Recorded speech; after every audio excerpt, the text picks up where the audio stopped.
अब अपन कुछ बचा कुचा कर लें क्या? एक तो लास्ट की कुछ बातें जो बची वो मैं आपको बता दूं। सम्राट अशोक जो है उनकी मृत्यु हो गई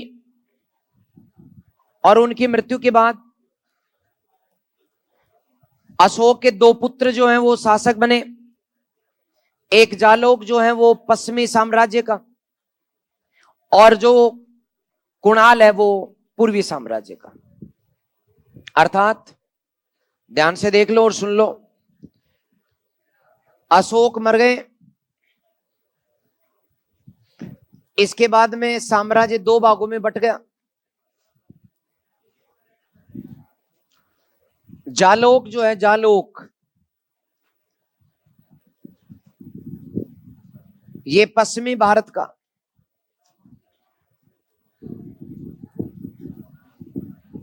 पश्चिमी भारत का शासक,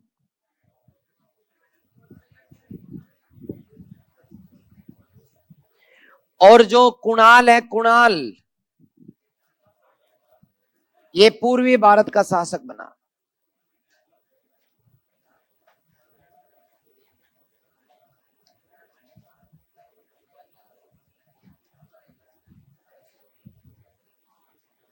इसी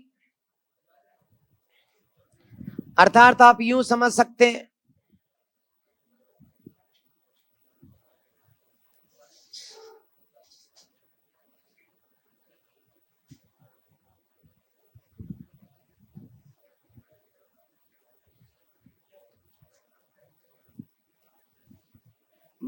आप यूं समझ सकते हैं कि इस साइड का तो कौन हो गया, कुणाल। राजधानी कौन सी इसकी, पाटलिपुत्र।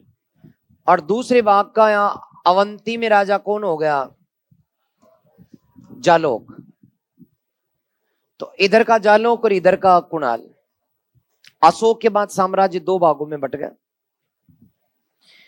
इसके बाद कुणाल का बेटा नाम है दशरथ। मैंने बताया था अशोक का पोता। इसने उपाधि ली कौन सी,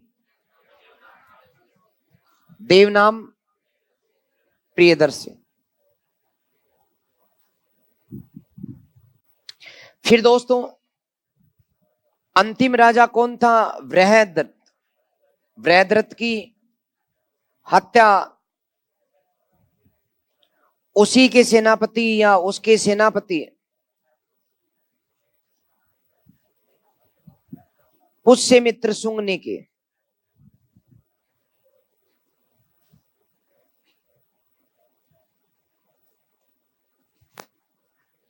इसी कब की, 185 BC। तो ये था आखिरी की बात। अब कुछ बची अपनी स्थापत्य कला, मौर्य काल की कुछ स्थापत्य कला, स्तूप वगैरह, वो भी मुझे बताने हैं, पढ़ाने हैं। तो पहले तो ये बना दो अपना एक डायग्राम सा छोटा सा, जिससे फ्लो चार्ट में आपको ध्यान रहे कि अशोक के बाद साम्राज्य का पतन कैसे हुआ। और इसमें एक बात और, साम्राज्य का पतन कैसे हुआ इसमें भी दो चार के नाम मैं बता देता हूं जो अलग अलग बताते हैं। पंडित हरि प्रसाद शास्त्री कहते हैं कि उसने ब्राह्मणों को सताया था, तो ब्राह्मणों की प्रतिक्रिया के कारण पतन हो गया।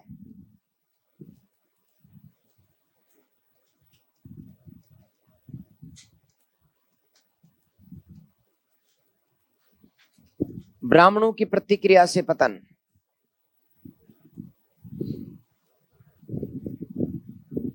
पंडित हरि प्रसाद शास्त्री। और यदि बात करें रोमिला थापर की,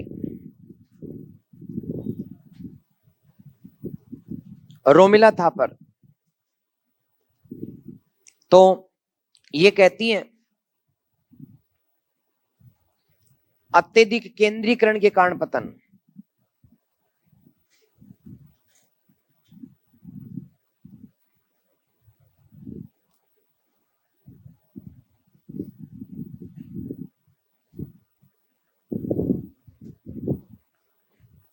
वैसे सर्वमान्य मत कौन सा है? अयोग्य उत्तराधिकारी।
लिख दिया।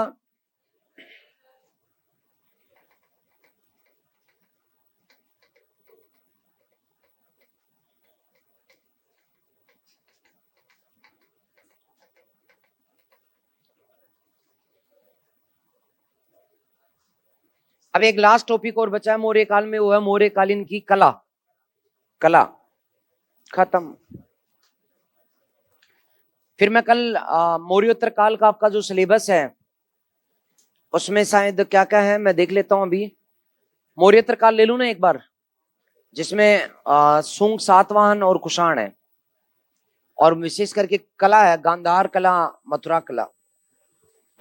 तो अपने को 3 दिन या 4 दिन लगेंगे। फिर अपन पढ़ेंगे गुप्त काल, और फिर गुप्त काल के बाद आप कहोगे तो मध्यकाल कंटिन्यूटी में, आप कहोगे तो आधुनिक भारत पहले। तो मैं जैसे, हाँ भाई, यदि मेरी को ये 3-3 घंटे क्लास मिलती रही तो 1 महीने में सारा ही टिका दूंगा मैं। फिर 2-3 दिन रिवाइज करवा करके आप लोगों को, और फिर टेस्ट वेस्ट लेते हुए आगे बढ़ेंगे। हिस्ट्री का प्रश्न गलत नहीं होने दूंगा, मेरी कोशिश तो ये है। बाकी तो तुम हो सब कुछ, मेरे पढ़ाने से क्या होता है, याद भी तो होना चाहिए। तो चलो दोस्तों, ये मामला भी खत्म। मैं बस छोटी सी 2 बात आज, क्योंकि कला पूरी होगी नहीं। मौर्यकालीन कला, इस कला में हमें पढ़ना क्या क्या है। वैसे हर काल में एक कला होती है, और कला में कई कलाएं होती हैं दोस्तों, जैसे स्थापत्य कला, चित्रकला, संगीत कला आदि आदि। लेकिन मौर्य काल में सिर्फ एक ही कला के साक्ष्य मिलते हैं, कौन सी के? स्थापत्य कला। इसलिए इस कला में मौर्य काल में सिर्फ स्थापत्य कला, और स्थापत्य कला मौर्य काल की जो है उसे हम 2-4 भागों में बांट सकते हैं। जैसे महल या प्रासाद, यानी मौर्य काल के महल प्राप्त होते हैं, उनके साक्ष्य प्राप्त होते हैं। दूसरे नंबर पे स्तंभ कला, मौर्य काल के स्तंभ प्राप्त होते हैं। ये तो इतने अच्छे हैं कि हमने भारत का राज चिन्ह भी इन्हीं को बनाया है। तीसरे नंबर पे मौर्य काल के स्तूप,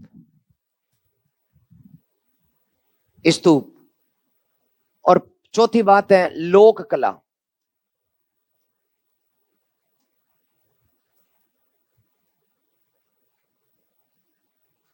तो इस प्रकार से 4 भागों में बांट करके हम मौर्य काल की स्थापत्य कला को पढ़ेंगे।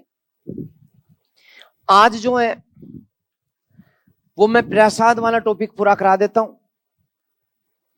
मौर्यकालीन प्रासाद के साक्ष्य हमें 2 जगह से प्राप्त होते हैं, 2 जगह से प्राप्त होते हैं। एक दोस्तों बुलंदी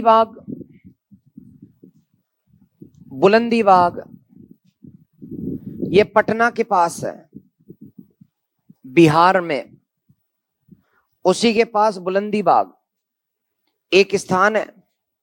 अभी मैं ये चित्र दिखाऊंगा आपको नेट से, पहले सुन लो। यहां से हमें लकड़ी के परकोटे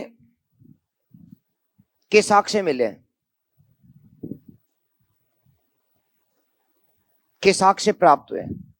इसका मतलब उस समय का जो पाटलिपुत्र नगर था, तो पाटलिपुत्र नगर के चारों ओर जो लकड़ी का परकोटा बनाया गया था, चारों ओर दोहरी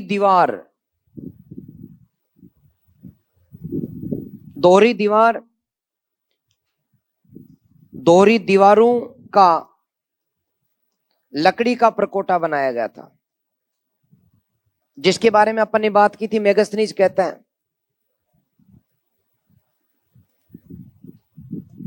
तो ये साक्ष्य में प्राप्त होते हैं। अब दोहरी दीवार दोस्तों, ये ऐसे कि जैसे मान लो कि एक दीवार लकड़ी की, उस जमाने में चूंकि लकड़ी बहुत होती थी, पेड़ बहुत थे, बिहार में बारिश ही बारिश, बाढ़ ही बाढ़, और पेड़ ही पेड़, ऊंचे ऊंचे पेड़, मोटे मोटे पेड़, उन पेड़ों को काट करके और खड़े कर दो चीर चीर के। इसलिए एक एक फुट मोटे जो लकड़ी के गट्ठर थे, उनकी दीवार जो थी लकड़ी की बनाते चले गए। इस दीवार जो ये बनती चली गई, इस दीवार के साथ साथ दोस्तों बीच में 14 फीट की जगह देख करके और फिर दूसरी दीवार और खड़ी करते चले गए। बीच में यहां 14 फीट की जगह है ये वाले, इसमें लकड़ी के बीच में गिल्ली मिट्टी भर दी गई। इससे क्या होगा, लकड़ी को कोई जलाना चाहेगा, आग लगाना चाहेगा, तो लकड़ी जलेगी क्या? तो 14 फीट बीच में जगह, एक लकड़ी की दीवार यहां खड़ी करते चले गए, एक यहां खड़ी करते चले गए, और दोनों के बीच में गिल्ली मिट्टी 14 फीट दूरी में खड़ी करके लकड़ियां दोनों साइड, यानी फंटे मोटे मोटे एक एक 2-2 फुट के गट्ठर, पेड़ के पेड़, बीच में गिल्ली मिट्टी। गिल्ली मिट्टी को ये नहीं गिरने दे रहे थे लकड़ी, और गिल्ली मिट्टी लकड़ी को जलने नहीं दे रही थी। इस प्रकार से ये दीवार जो है वो बुलंदी बाग से प्राप्त हुई। दोरी दीवारों का लकड़ी का परकोटा बनाया गया, इसके साक्ष्य में प्राप्त होते हैं। आप चाहो तो इसको देख लो, चाहो तो, वरना देखने की जरूरत है नहीं, मैंने कह दिया तो मान लिया करो।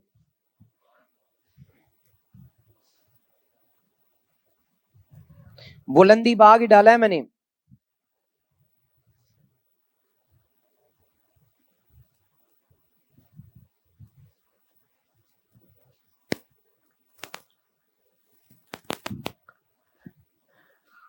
या तो इसको यूं देख लो, देखो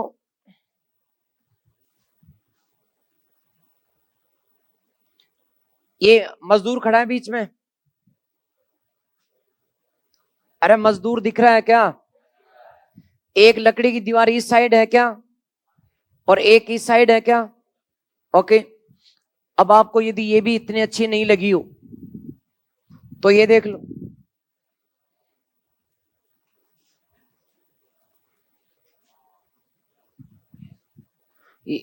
ये आज की बात नहीं, ये फोटो खींची हुई है आज से करीब 150 साल पहले।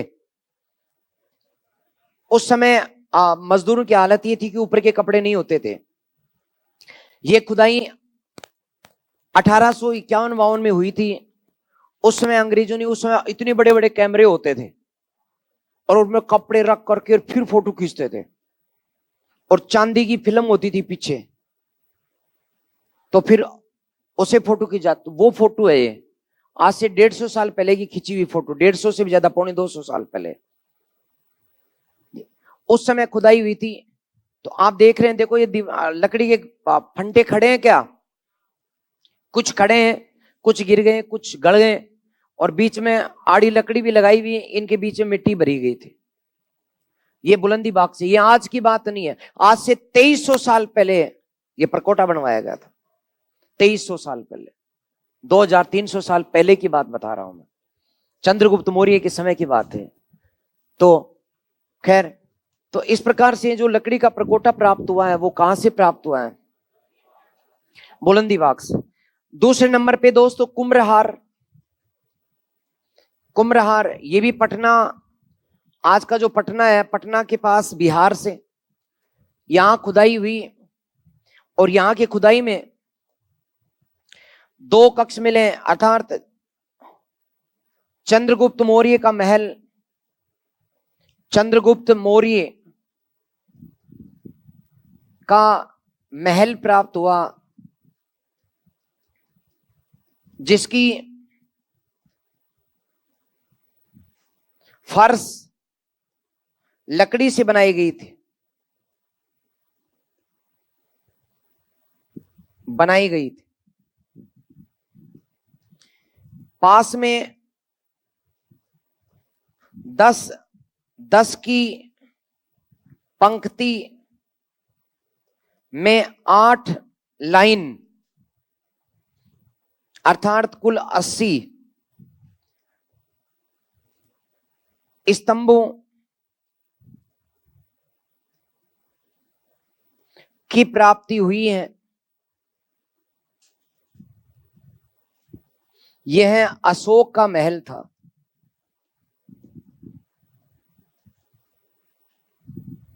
तो चंद्रगुप्त मौर्य का महल यहां से मिला और अशोक का महल यहां पास से मिला।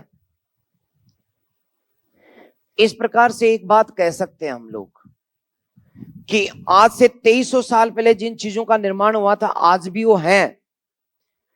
और उस समय के जो लोग घूमने आए थे, देखने आए थे, उन्होंने कहा था, जैसे एक एरियन नामक लेखक आया था यूनान से। एरियन ने कहा ऐसे महल धरती पर कहीं नहीं है, ऐसे महल तो सूसा एवं इकबतना में भी नहीं है, इकबतना में भी नहीं है। और जो फायान आया था, फायान चीनी यात्री फायान, ये जब आया तो इसने भी अशोक के महल देखे और तब इसने कहा ये देवताओं के द्वारा निर्मित है, ये देवताओं के द्वारा निर्मित है, ऐसे महल मनुष्य थोड़ी बना सकता है। तो इन्होंने इसको ये देव निर्मित, देवताओं द्वारा निर्मित बताया। किसने? फायान। ओके, तो अब आप जो है फटाफट उतारो, ये तो खत्म हो गया प्रसाद। तो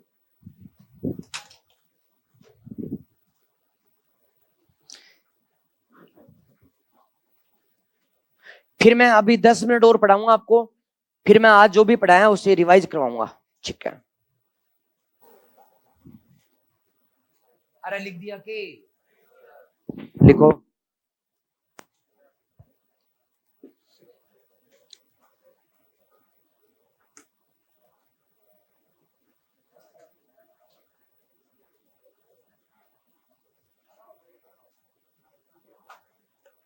याद भी होगा कर तो। अरे लिख दिया कि ओके। अब आज जो कुछ पढ़ा उसे रिवाइज करते हैं। तुम तैयार हो जाओ। मैंने सबसे पहले तो आपको बताया, कल से जो पढ़ा था उसी को पूरा रिवाइज करेंगे। मैंने कौटिल्य का सप्तांग सिद्धांत पढ़ाया था क्या? फटाफट बताओ। 7 अंग। स्वामी यानी राजा, दंड यानी सेना, कोश यानी कि धन, जनपद यानी क्षेत्रफल, दुर्ग, अमात्य और मित्र। Very good. इसके बाद हमने बात की कि मौर्य शासन में खास मंत्री होते हैं 3 और पूरी मंत्री परिषद को कहते हैं परिषा। क्या कहते हैं? परिषा। परिषा में मंत्रियों की संख्या टोटल 18। 18 में से खास मंत्री कितने? 3। उन 3 मंत्रियों के नाम: पुरोहित, युवराज, सेनापति। इन 3 के अलावा जितने भी इन 3 के साथ जो पारिषा के सदस्य होते हैं उन्हें कहते हैं तीर्थ। इन मंत्रिण के सदस्यों को मिलता है 48,000 पण और तीर्थों को 12,000 पण। इन तीर्थों में 3 के बाद चौथा कौन सा? समाहर्ता। क्या काम करता है समाहर्ता? राजकोष का अधिकारी कौन होता था? दीवानी न्यायाधीश कौन होता था? व्यवहारिक। व्यवहारिक। फिर फंस रहे हो। दीवानी न्यायाधीश कौन होता था? व्यवहारिक। और प्रशासक कौन होता था? फौजदारी न्यायाधीश, जंगलों का प्रमुख अधिकारी और नगरों का प्रमुख अधिकारी, और इसी के साथ साथ अपने सरकारी कारखानों का अधिकारी। क्रमांतिक कौन होता था? क्रमांतिक। इसके साथ साथ मैंने, अरे क्या हुआ? ओके, इसके साथ साथ मैंने बताया था आपको कि दुर्गों का प्रमुख कौन होगा? सीमाओं क्षेत्र का अध्यक्ष और राज महल का प्रमुख सुरक्षा, ओके, और अंगरक्षकों का प्रमुख, ओके, बहुत बढ़िया। और दोस्तों इसके साथ साथ नौ सैनिकों पर और एक मंत्री परिषद का अध्यक्ष है। ये तो हो गया, आपका याद भी हो गया, बहुत बढ़िया। इसके बाद मैंने आपको कुछ बताए थे अध्यक्ष, तो ये क्रियान्वयन के अधिकारी हैं, इन्हें क्या कहा गया? अध्यक्ष। जो क्रियान्वयन करने वाले लोग होते हैं, केंद्र के राजधानी के निर्णयों को जो क्रियान्वयन करते हैं, उन्हें क्या कहते हैं? अध्यक्ष की जब जब बात होगी तो सरकारी जो भूमि है, उस सरकारी भूमि का प्रमुख कौन होगा? कौन होगा? और जंगलों से जो इनकम होती है, आय, उसका प्रमुख अधिकारी कुप्याध्यक्ष। रबड़ी कुंपी कौन बताई थी? मेहंदी की जंगल से आती है, तो कुंपी अध्यक्ष, ओके। इसके बाद मैंने आपको बताया था कि वेश्याओं का प्रमुख कौन होता था? गणिकाध्यक्ष। इसके साथ जो व्यापार वाणिज्य का प्रमुख है वो, और जो टकसाल का प्रमुख लक्षणाध्यक्ष। इसी के अधीन एक इंस्पेक्टर होता था जिसका नाम क्या था? रूप दर्शक। वो सिक्कों की शुद्धता की जांच करता था। किसकी जांच करता था? सिक्कों की शुद्धता की जांच करता था। इसके बाद मैंने बताया था पासपोर्ट जारी करने वाला कौन, और मापतोल की जांच करने पोतवाध्यक्ष। वेरी गुड यार, आज तो टकाटक याद हो रहे हैं आपको। मैंने बताया भर्ती करने के लिए परीक्षाएं कितनी प्रकार की?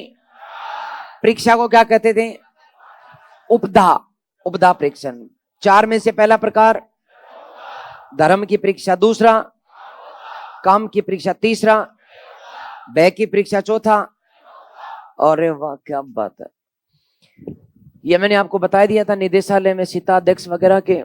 फिर जो राजधानियों की बात आई तो मौर्य प्रशासन में चंद्रगुप्त के समय कितने राज्य? 4। पहला कौन सा? उत्तरापथ की राजधानी तक्षशिला। दूसरा कौन सा? उसकी मध्य देश की राजधानी पाटलिपुत्र। तीसरा कौन सा? अवंती की राजधानी। और फिर 5वां जो था अशोक के समय आया, कौन सा? राजधानी कौन? इन प्रांतों के प्रमुख कौन होते थे? राजकुमार। इन्हें क्या कहते थे? कुमार। स्थानीय प्रशासन की बात करें तो, यदि हम स्थानीय प्रशासन की बात करें तो कोई जानकारी खास है नहीं, फिर भी 800 गांवों का समूह का अधिकारी, 400 गांवों का प्रमुख, 200 गांवों का, 100 गांवों का, गांव सबसे छोटी इकाई। और मेघश्री जी बताया कि एक सड़क बनाने वाला अधिकारी कौन? अब बताओ, अशोक ने 5 नवाचार किए प्रशासन में, 5 अधिकारी कौन कौन से? युक्ता, राजोग, प्रादेशिक, ब्रह्मा मात्र और प्रतिवेदक। छठे में प्रतिवेदक, 5वां अधिकारी, ओके। अरे वाह क्या बात है। गुप्तचरों की बात की थी तो लिखा गया है कि गुप्तचरों को कहते थे गुड़ पुरुष, जासूसों को गुड़ पुरुष कहते थे। इनमें ज्यादा सफल महिलाएं थी, हालांकि पुरुष होते थे, ज्यादा सफल महिलाएं थी। मौर्य काल बार बार हमें महिलाओं की योग्यता बता रहा है, तो कहीं ना कहीं योग्यता तो एक्स्ट्रा है, ये तो मान लो। पच रहा है तो पचा लो, नहीं पच रहा तो भी मान लो। तो जो जासूस होते थे वो कितनी भागों में? एक कौन सा? दूसरा एक स्थान पर रहकर जासूसी करना, घूम घूम के जासूसी करना। मौर्य काल में राजा की अंगरक्षक पुरुष होते थे या महिला? ये बात की जानकारी हमें चाणक्य देता है, मेघश्री ने बताया। Very good. अब इसके पतन की बात करें तो अशोक के 2 बेटे हैं, पहले का नाम जालोक पश्चिमी भारत का, और कुणाल का बेटा, कौन सी उपाधि? इसी के वंशज में अंतिम शासक किसने हत्या की? कब की? मौर्य साम्राज्य के पतन के लिए हरिप्रसाद शास्त्री क्या बताता है? रोमिला था पर क्या कहती है? ज्यादातर लोग क्या मानते हैं? ओके। इसके बाद हमने कला की बात करी। कला में मौर्य काल में चित्रकला भी प्राप्त नहीं होती, संगीत कला भी प्राप्त नहीं होती, सिर्फ एक कला बची है, कौन सी? स्थापत्य कला में हम पढ़ेंगे महल, स्तंभ, स्तूप और अब इस प्रसाद या महल कला के दो जगह से साक्ष्य मिले। एक कौन सा? यहां से क्या मिला? लकड़ी का परकोटा प्राप्त हुआ है। और कुम्भरार से एक तो चंद्रगुप्त मौर्य का महल और दूसरा अशोक का महल। इन महलों के लिए किसने कहा कि ऐसे महल सुसा और इकबतना में भी नहीं है? और किसने कहा मनुष्य के द्वारा नहीं, देवताओं द्वारा निर्मित। ओके, नमस्कार, मिलते हैं कल, धन्यवाद।